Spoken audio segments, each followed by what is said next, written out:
Welcome to our new session.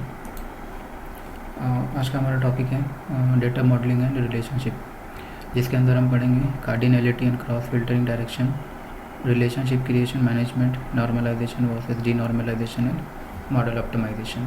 तो modelling क्या होता है, मतलब एक ही डेटा आपको यूज़र देगा नहीं, मल्टीपल डेटा देगा। तो एक दूसरे को क्या करना पड़ता है, जैसे हम बचपन में जोड़ियाँ लगाते थे, वैसे क्या करना है, डेटा के बीच में लगाना है। So data modeling in Power BI is the process of designing and organizing how data is different from the source is connected.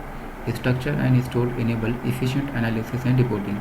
It involves creating relationship between tables, define keys, and setting up measure and calculated column using the DAX.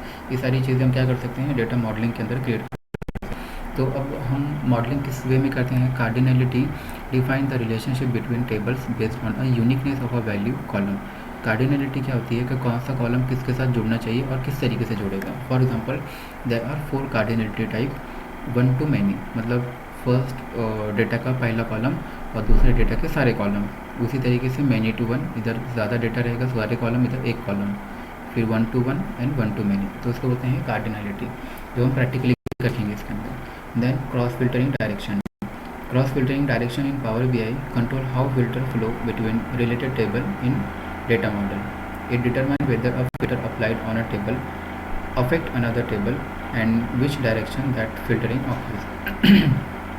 आपको filtering उसके अंदर किस way में लगाना है। Power BI support to cross filtering direction which is defined how filter move between the related table. किस तरीके से आपका फिल्टर वर्क करेगा, फिल्टर के बारे में भी हम प्रैक्टिकल लेते हैं। Then relationship creation and management, तो अभी हमने देखा कि किस तरीके से हम रिलेशन उसके अंदर क्रिएट कर सकते हैं with the help of cardinality. Open model view करेंगे हम, click on the model view icon, desktop and table you can data modeling. सो ये डेटा मॉडलिंग का प्रोसेस बताता है, जिसको हम प्रॉपर वे में अभी देखेंगे।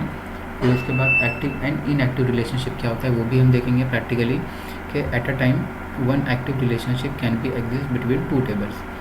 एक बार में एक ही एक्टिव रिलेशनशिप एग्जिस्ट करता है, एक साथ मल्टीपल एक्टिव रिलेशनशिप एग्जिस्ट नहीं करते हैं। ओके, नॉर्मलाइजेशन एंड डीनॉर्मलाइजेशन है इसके अंदर, जिसमें data integrity and denormalisation and आप किस तरीके से मॉडल को और ज़्यादा इफिशिएंट एंड ऑप्टिमाइज कर सकते हो, ये उसके स्टेप्स हैं। सो हम आते हैं पावर BI के अंदर। इसको हम यहाँ से क्या करेंगे, क्लोज एंड अप्लाई कर देंगे, तो सारे जो चेंजेस और वे में दिखने लगेंगे।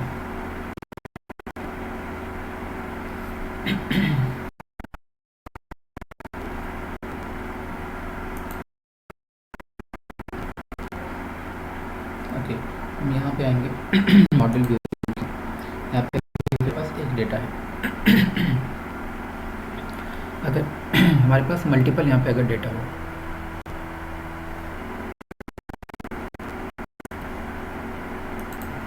तो हम क्या करें, एक और डेटा इसके अंदर लोड।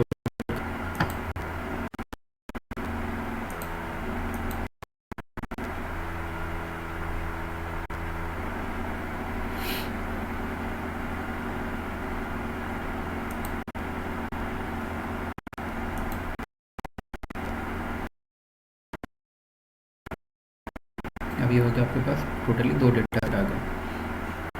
अब यहाँ पे आएंगे हम, इस तरीके से आपको 2 डेटा दिखेंगे। अब इनके बीच में आपको क्या करना है, रिलेशनशिप क्रिएट करना है। तो हम यहाँ पे आएंगे मैनेज रिलेशनशिप, यहाँ से करेंगे पहले टेबल सेलेक्ट करेंगे, किसके साथ करना है, CT1 के साथ कर देंगे हम, और इसको प्रोडक्ट अंदर हम कर देंगे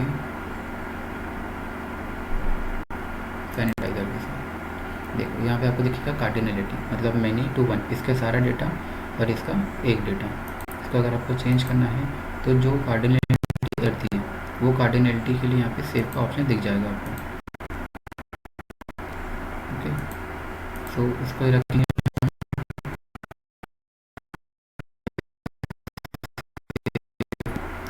अब यहाँ पे जो एक्टिव और इनएक्टिव था, ये हो गया एक्टिव रिलेशनशिप। अब आप एक और रिलेशनशिप यहाँ पे क्रिएट करोगे तो यहाँ पे उसको इनएक्टिव दिखेगा वो। ओके, तो एक बार में एक ही एक्टिव रिलेशनशिप यहाँ पे शो होता है। ये हो गया, आफ्टर कनेक्टेड हो गया, ठीक है। सो यही होता है बेसिकली रिलेशनशिप मॉडलिंग। जैसे आप क्या करते चार्ट्स को क्या कर सकते हो, क्रिएट कर सकते हो। Okay, thank you.